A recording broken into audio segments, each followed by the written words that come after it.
Good morning and welcome to this edition of Healing Moments with Martha. I am just beyond excited today to be hanging out with a gal that I discovered on Instagram a few months back.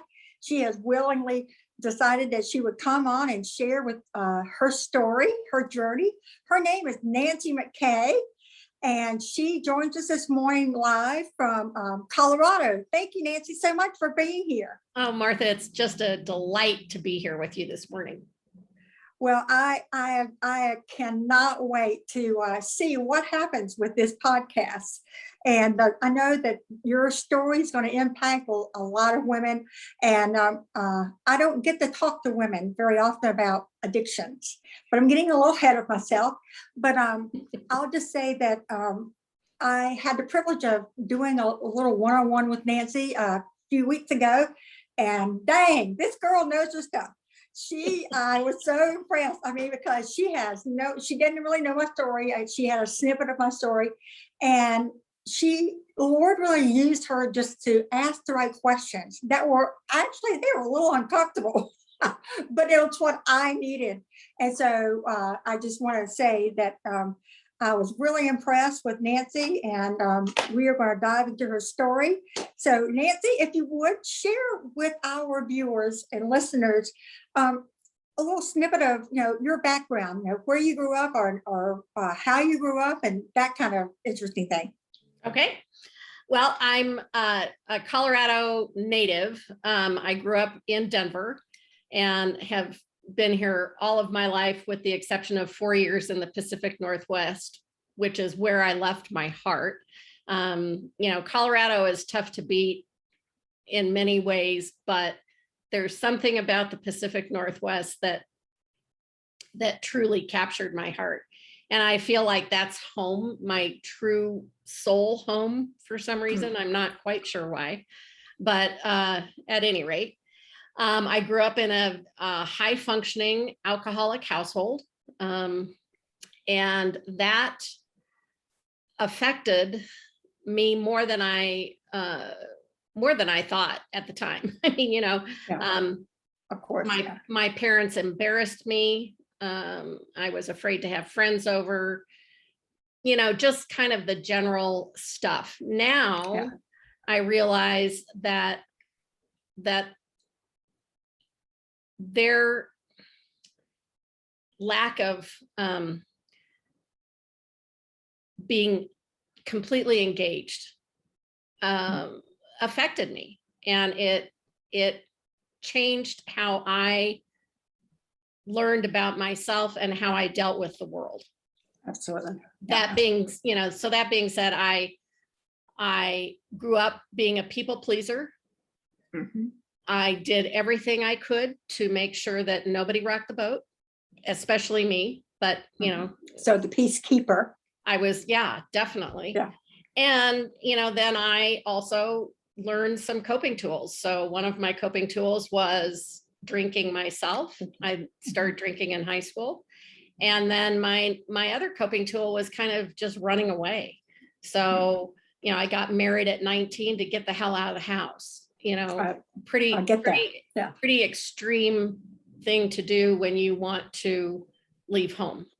Absolutely. Yes. I think there are a lot of us who did that, myself included. So I get that.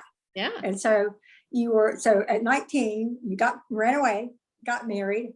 Yep. And so was your drinking at that point, was it my drinking at that point was pretty non-existent, to be honest with you. It's kind of more like what we call social drinking. Yep, definitely. And very, very rarely, really, because my husband didn't drink much. And so it was kind of a non-issue. Okay. And then I got divorced by the time I was 21. So, things started ramping up a little bit. I'd go out and party with my friends. I had a lot of friends that were still in college by the time I got divorced. So most of my friends were still in college. So I'd go to college parties with them and so on and so forth. So things started ramping up a bit. Then when I was 30, I moved to the Pacific Northwest and my drinking increased there.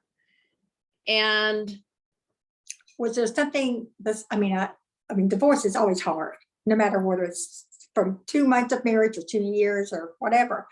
but was there an event that you could put your finger on that caused the increase in alcoholic or adult beverage consumption, as some of my friends say? Well, it wasn't the divorce itself that increased. It was that now I could, now I was independent and I could do what I wanted to do. So I was, Gotcha. socializing with my friends, and that always included alcohol. Gotcha. Almost always. So that's why that picked up. And then, I remember distinctly when I was living in Washington, pouring my first glass of wine when I was home alone. And the red flag went up, and I thought, this is a question that they ask you when you think you have a drinking problem, is, do you drink alone? Right. And so that awareness was there. And if I had known then what I know now, I would have really taken a look at that. Okay. Instead, I just thought, it's no big deal. Pour myself a glass of wine, enjoy it. This is a one-time thing. No harm, no foul, right? No, right. Well, and by myself, so I'm not right. harming anybody. Yeah. And then, once you start lowering the bar, Mhm.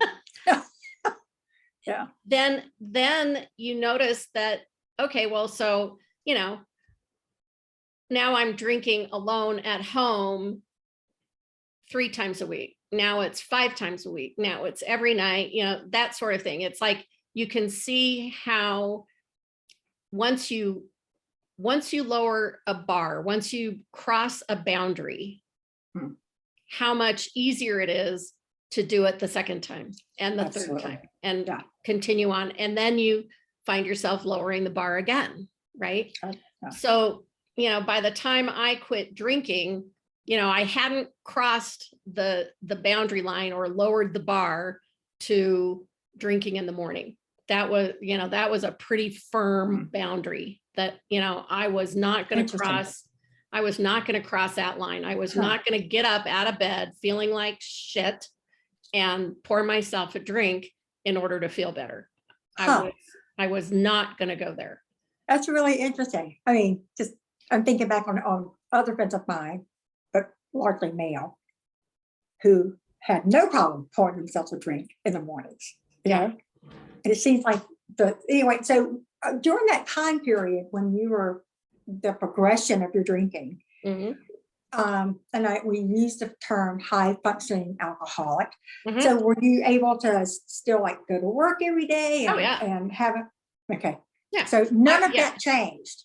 I was high functioning. But what tipped my drinking over the edge from heavy drinking was my father's suicide. And that threw me into the river of despair and guilt and all of that stuff. And quite understandable. So how old were you when he committed suicide? I was 50 when he committed suicide. And it took me 2 years to get from heavy drinking to alcoholic drinking to a suicide attempt for myself. It took 2 years. Wow. So, and I meant to ask this earlier. So, was there any type of religious background with you growing up, or was there any type of relationship with God or anything that looked like God at all in your family or in your life at that point, or not really? Well, I was raised Catholic, and then I got had communion and got confirmed, and then once we got confirmed, my parents said you can make your own decisions. So my father was really, for all intents and purposes, an atheist. My mother was raised staunch Catholic, and my grandparents made my father agree to the fact that he would never interfere with any religious upbringing. So he had to, he took a step back. He didn't, espouse his philosophy on us or anything like that. Yeah. But with the understanding that once we were confirmed, it was up to us to decide if we wanted to continue on or do something different. So, I have to admit that it was kind of a hit and miss. We went to church on Sundays. I went to, I can't even remember what it was called now, but it was on Saturdays, and kind of like Sunday school, but it was on Saturday. And, it was, I didn't feel it. I was afraid of it, but I didn't feel it in my heart like it was a wonderful thing. For me, it was a punishment. A duty you had to feel. It was a duty, and the wrath of God was very prevalent. So that was, I got you. Yeah, that makes sense. That view of God was, he's up there patting his foot, wondering when the hell calling out punishment, right? And how long is this going to take you to figure out? Okay. And if you don't, I'm going to zap your ass. Exactly. Right. Okay. So then when I got married, the first time, my uncle, my mom's brother, was a priest, a Dominican priest, and he performed our wedding service. And so as a gift, he gave us pre-Cana counseling, is what they call it, before you get married in the Catholic Church. And I learned things about the Catholic Church, and I don't mean to throw the Catholic Church under the bus entirely, but that sealed the deal for me, that the Catholic Church is a huge corporate endeavor, and really all they want is your money and your soul. So that turned me off there. Understandably so. I mean, so from that point, I was pretty anti-religious. What I have learned in, probably since I was in my mid to late 30s, early 40s, I started having this spiritual shift. And I knew that there was, I wasn't quite willing to call it God, but I knew that there was something bigger than myself. That whole statement of we'll go through 12 steps. Yeah. The God of my own understanding at that level. Right. Whatever that looks like. Right. Yeah. Right. Yeah. And so, I just, I started learning about, how things work and how we play a role in them, and how important our thoughts are. And yet some of this stuff was still bouncing off of me. It wasn't really absorbing. And so, now I'm happily spiritual, and know that I really know that I'm here for a reason. I have found my purpose, or at least one of them. And I know that God, the universe, my higher power, whatever that is, has saved me from killing myself, from, I've survived cancer, suicide attempts, and you can look back and see his hand, definitely. And I can definitely see the correlation between a higher power and the trajectory of my life. And I think all of those things are gifts, all of the challenges and the adversity that I have faced.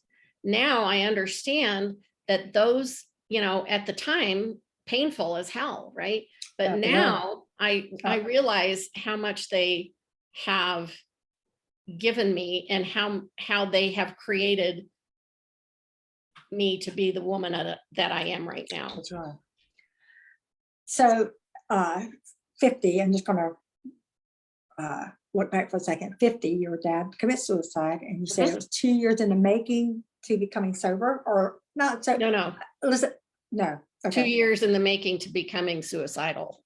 Oh, okay. So All right. my drinking really took off when my dad committed suicide. Okay. All right. And So you yeah. so an attempted suicide, and then uh obviously, and I'm just assuming, you were struggling greatly with depression at that point, Yep. emotionally. And I've always struggled with depression. I've Depression. always had a really positive attitude with an underlying depression element. Gotcha. Right. Which I think, yeah, I'm just like amazed at how our stories are a lot in stride with each other at this point. Yeah, we're very They parallel. are very similar at some different points. So after the attempt of suicide, what happened for Nancy Mckay after that?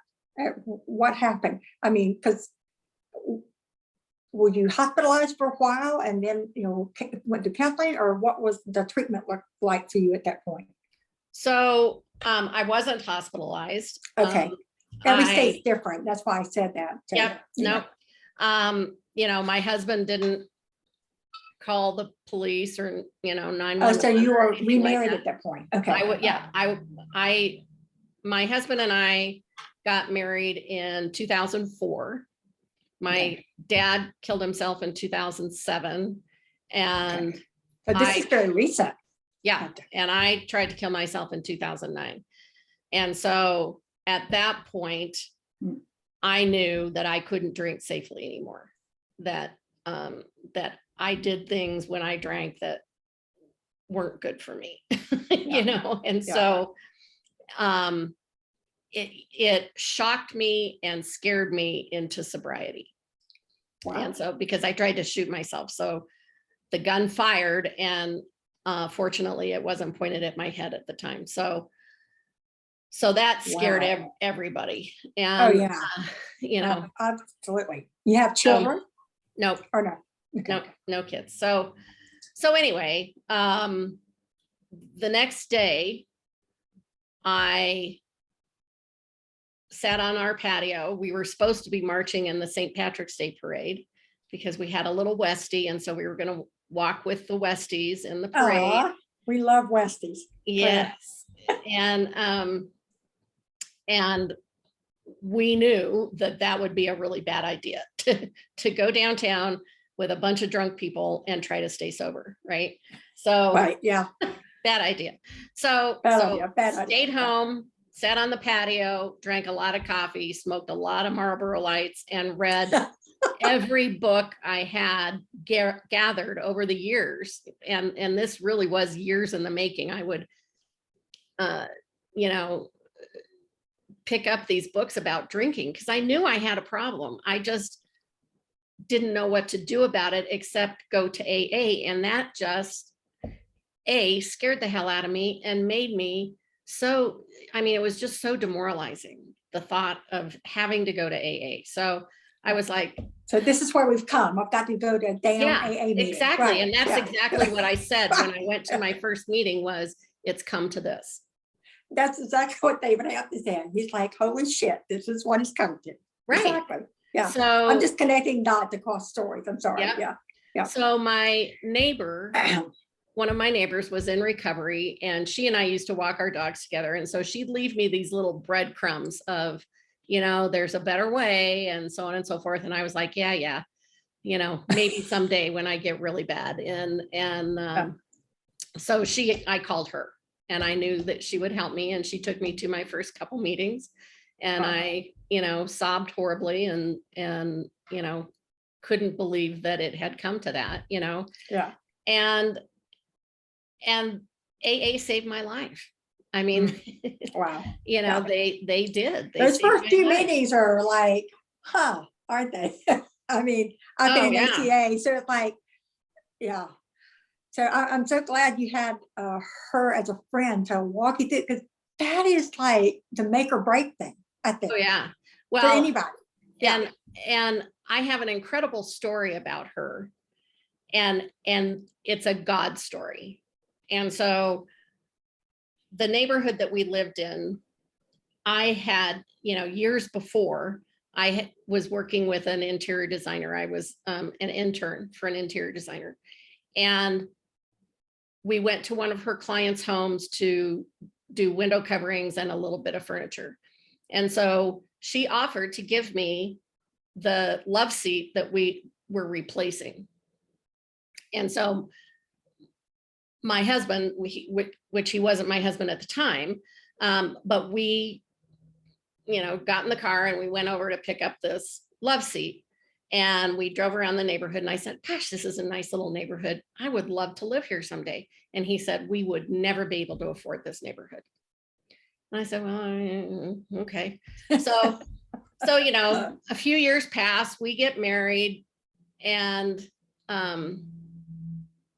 we start looking for houses and stuff and buy a house, and it's November, so everybody's indoors, none of the neighbors come to meet us or anything like that. And springtime comes and we're out in the yard, doing our spring cleaning. And this woman walks down the street with her cute little dog, walking the dog, and stops and says hello and welcome to the neighborhood and blah, blah, blah. And I'm thinking, God, she kind of looks familiar. And she walks down, and pretty soon she comes back, on her walk, and because she had said, you kind of look familiar. Well, she comes back and she said, I remember where I know you from. And I said, oh, and she said, you used to work for Barbara. And I said, oh my God, you are the woman that gave us the love seat. Oh my gosh. We lived 2 doors down from her in the neighborhood that I said I'd love to live in. Wow. Right? Wow, love it. And she's the woman who took me to my first meeting. Oh, that is beautiful. Oh my gosh. So I love that. If that's not God, I don't know what is. Absolutely. That is right? just like, watch this. Exactly. I'm working in your life and you have no clue. You have no idea. You have no idea. And she didn't either. I mean, as far as the connection would look like down the road. Right. But I mean, he already had the recovery lined up. Oh yeah. Right. Yeah. He already had all of that in place. And that's the beauty of God showing up in our stories.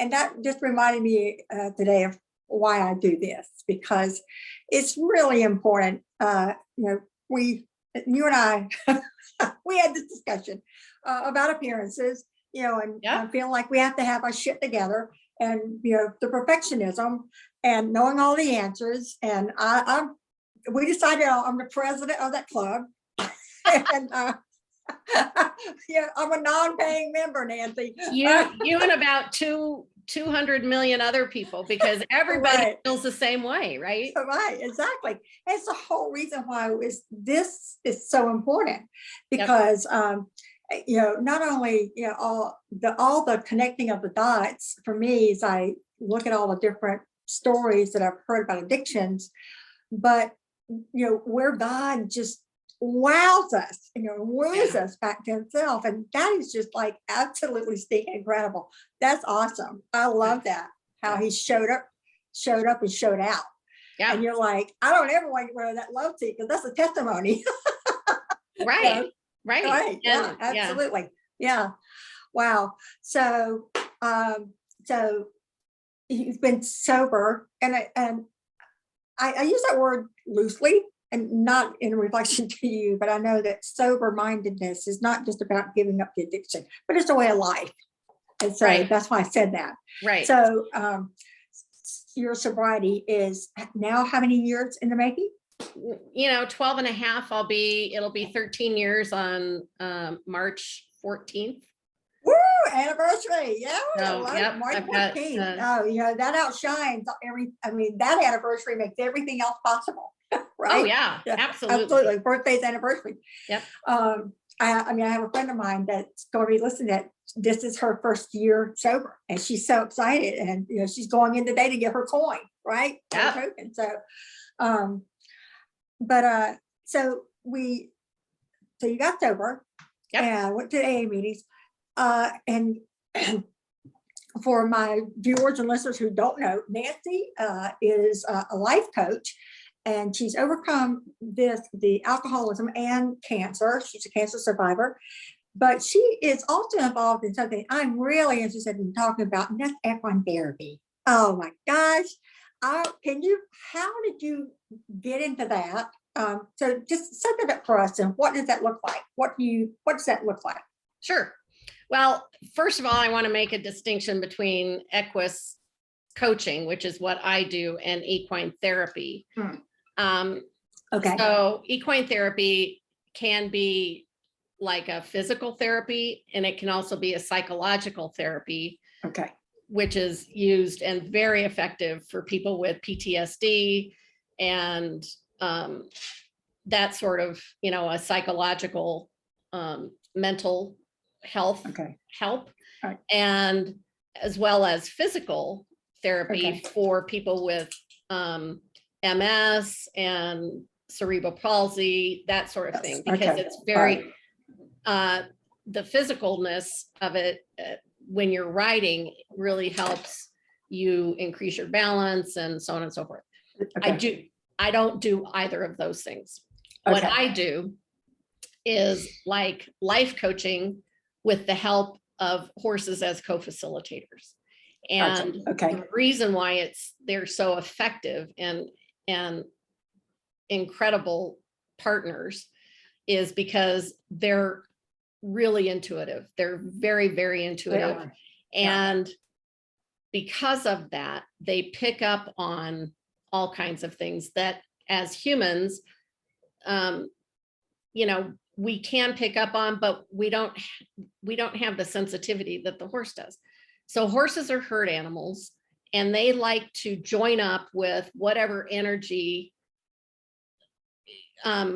attracts them, right? Okay. So, they want to hang out with other horses. They want to hang out with people if their energy is congruent, that sort of thing. So if you're in a round pen, which is like a 60-foot diameter enclosure, then the horse reads your energy. And so if you're not being authentic with yourself, doesn't matter if you're not being authentic with me, but if you're not authentic with yourself, the horse picks up on that. He knows that there's some incongruity going on. And because of that, he doesn't want to have anything to do with you because he doesn't trust you, right? And so he's going to be on high alert. He's going to be, checking everything out and making sure that you're not a predator, that you're not going to do something to hurt him, right? Gotcha. But when you land on your truth, your body relaxes. And so what happens when your body relaxes is it shifts your energy, and the horse picks up on that. Gotcha. And then here comes the horse, and he'll come, he or she will come up alongside you. He'll, or he'll display things that indicate that he's relaxed. He'll drop his head. He'll start licking and chewing. He may roll in the sand. It just, he'll let his guard down because he trusts you now, because you have landed on your truth. Gotcha. So they're great. They're great lie detectors. If you tell me that, that everything is great, meanwhile inside you're in turmoil about something. The horse is on the other side of the round pen, and you're telling me everything's great. I'll call bullshit on that, right? Exactly. I'll say, something tells me that you're not feeling truth. You're not really feeling what's coming out of your mouth. Right. So I'm going to encourage you to get honest with yourself. You don't have to get honest with me. I don't, it's not up to me. I want you to get honest with yourself. Yeah. And the horse will tell me if you have. He's the affirmation, right? Yes, absolutely. The feedback is amazing, and it's on a cellular level. When you get the feedback from the horse, it's visceral. You know, you can absolutely feel it. Well, I was just a few years ago, and I think I've been calling it equine therapy, so I've mislabeled it. So what I got to participate in with a few members of my family looks and sounds more like what you do. But I remember this though. The horse, something was going on. There was a question asked, and I was on one side and my kids were on the other. And I'll just say this, it was amazing. The horse, he just stopped. You know, he just like became this barrier, you know, whether he evidently was doing his job, because he became a protective barrier between me and them. Wow. Or them and me. Yeah. He detected something. So he wouldn't budge. And he wasn't just being stubborn, but it was more than that. It was just, but they are amazing, intuitive animals. And I just think that's so lovely. So did you have an experience with Equus coaching that, you know? Yes. Okay. And that made you want to pursue it? Yep, exactly. Okay. So my first experience was in 2017. I was in the middle of life coaching, I think. No, I hadn't started life coaching yet. So I was in Santa Fe for a corporate conference, and made an appointment to see this woman in Santa Fe on my way out of town. And it was incredible. I mean, it was just incredible. And, you know, it was magic. It was, you know, it's magic. And that's what I call this, is magic. Magic. And so then the next year, now I'm in life coach training, and I go to a women's equine retreat in Arizona. And that just gets the wheels turning. It's like, oh my God, this is amazing. I would, you know, this is really amazing. And the feedback that I got from all the horses that weekend was just like spot on. And then the following week, I was in California for my life coach training conference, you know, my gathering of classmates and whatnot. And when that was over, there was a workshop, an Equus coaching workshop that I went to. And that's all it took. I mean, I was like, okay, I'm done. I gotta do this. I've got to learn how to do this, because I want this magic in my life as much as possible. And in order to do that, I'm going to have to learn how to coach people this way. This is just magnificent. And so I enrolled, you know, for the next cohort that came up, and you know, the rest is history. I got certified a little over a year ago, and you know, it's my favorite thing to do. And this week I got to do it 2 days in a row with clients, and it was just extraordinary. And you know, I love it. So next year is the launch of Dragonfly retreats, and there'll be equine retreats for women who want to have some transformation in their lives. And then there will also be recovery retreats for women. So nice. I'm lovely. Very excited about that. Absolutely. I am too, because you had mentioned that on our call. And so how long, like if you're with your Equus coaching, how long does that last? Is that like not the retreat, but like the Equus coaching? Is that just how does that work? Well, I have a few different options. I can do a one-off, which is one Equus coaching session and 2 virtual sessions. So that's called a taste of Equus. Okay. And then I have another little package that's called the Equus Expedition, and that's 3 Equus sessions and 2 virtual sessions. Gotcha. And then I can do a 6-month package that has Equus and virtual, you know, several Equus sessions intermingled into the 6-month virtual sessions. So, well, that is just That sounds just fabulous. I personally am looking forward to hearing more about your retreats and hoping that maybe that will work out, because I know so you're a certified life coach, is that correct? And Equus, is it Equus Coach or Equus Coaching? Okay. Equus Coach. And I'm going to backpack a little bit because I don't know this much about it, or if anything, actually. Let's talk about your cancer, if we can, for a short, skinny minute. What kind of cancer were you diagnosed, and kind of lead us into that story a little bit for a minute? Sure. So in 2014, I woke up one morning with I got out of the shower actually and doubled over in pain, thought I was having an appendicitis attack.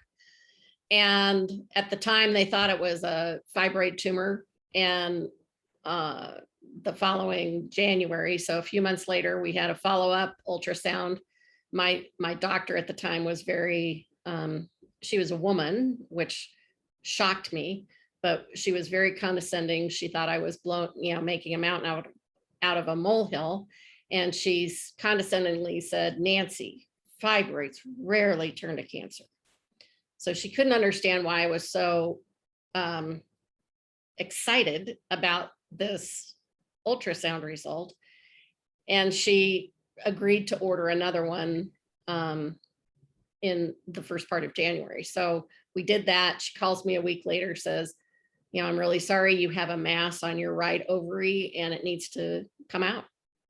And so she referred me to a gynecologic oncologist. And so on my 58th birthday, I had surgery and woke up to find out that I had stage 1C ovarian cancer, which is a huge gift because normally ovarian cancer isn't detected. You don't find it until it's almost too late. So I was incredibly lucky, and here's God once again, right?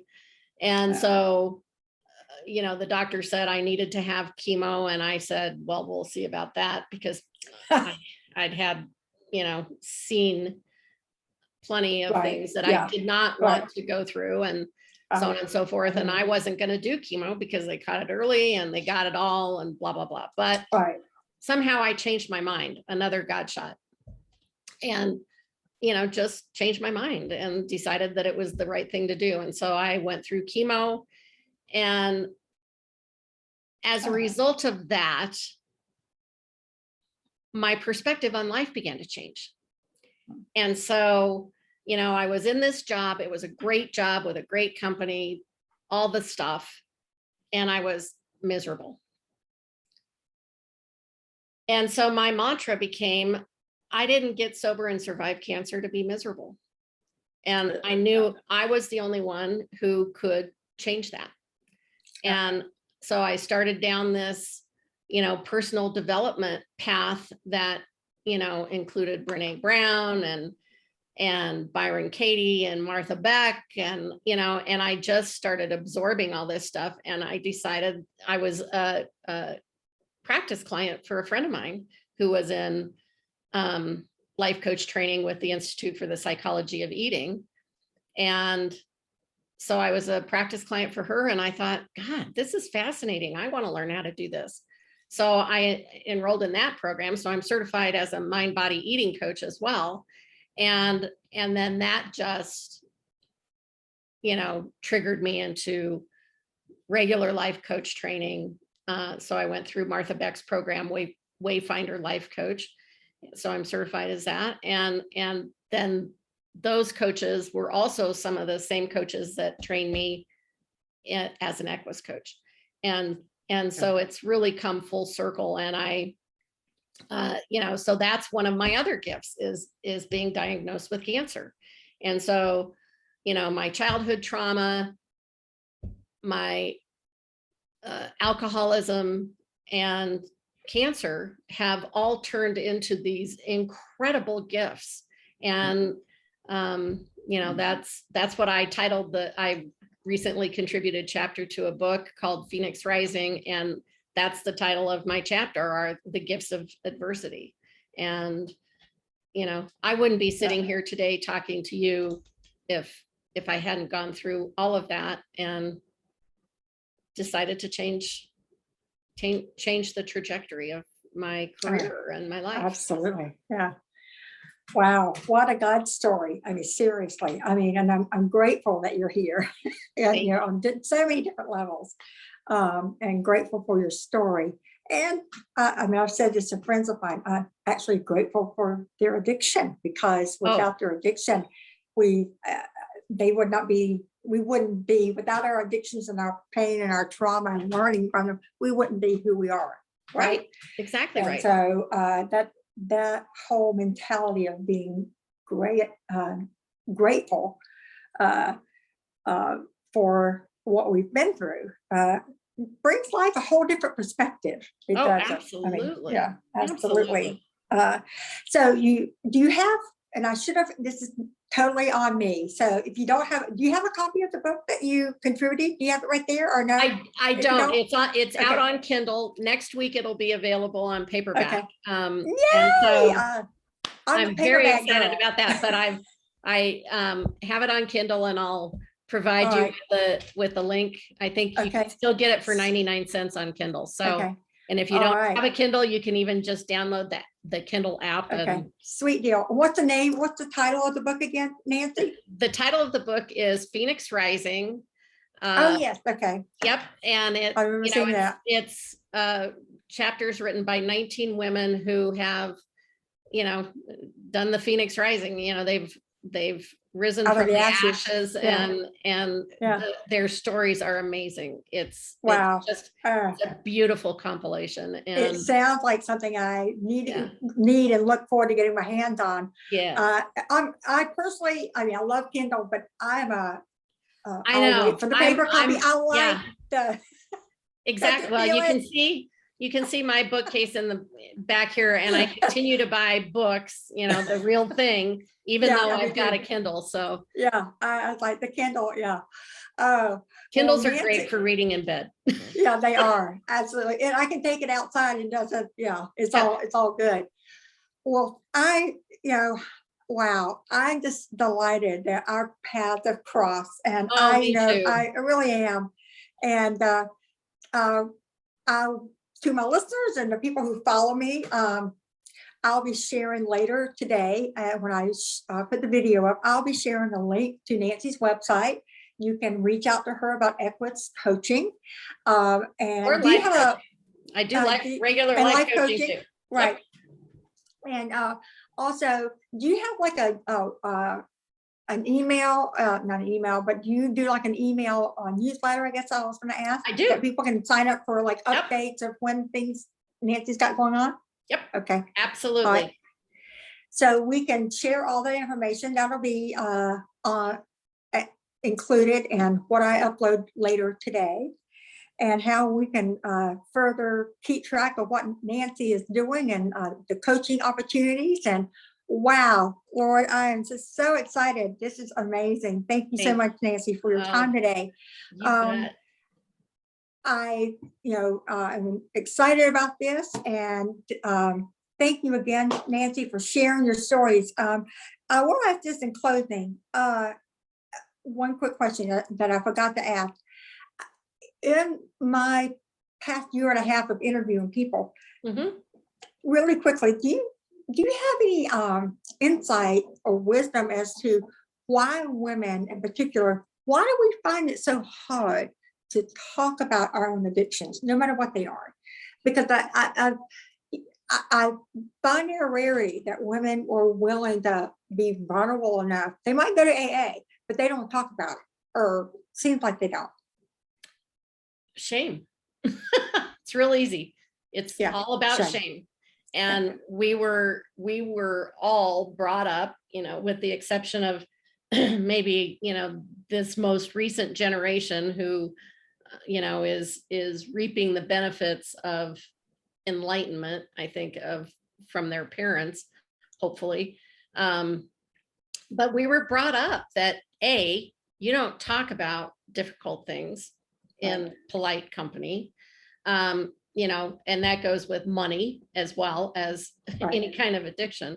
but because we were brought up to think that there is such a thing as perfection and that we're all striving to be that way. Right. And when we don't hit the mark, which none of us can do, then we feel like we're not enough. And frequently that's what makes us drink, is because we're coping with the fact that we're not good enough. Absolutely. And so we're not good enough. We're drinking to cope with we're not good enough. And now we have another reason to feel shame, is because now our drinking has gotten out of control, or it's affecting our lives in a way that we don't want it to. And Absolutely. so it's, it all revolves, I believe, around shame and how we feel about ourselves. And the kicker is that all of that can be changed if we change the way we think. Absolutely. And that's what I coach all my clients on, is mindset. And because what we think becomes a reality. And absolutely. And we can't change the reality if we don't change how we think. And that is the God's honest truth. So I agree with that 100%. You can't get from point A to point B unless you change your thoughts. So absolutely. When we're full of shame, then we're not going to share anything. We're not going to allow ourselves to be vulnerable. Right. And that's the only way you can build courage, is to allow yourself to be vulnerable. And what stays in the dark has no chance to change. Right.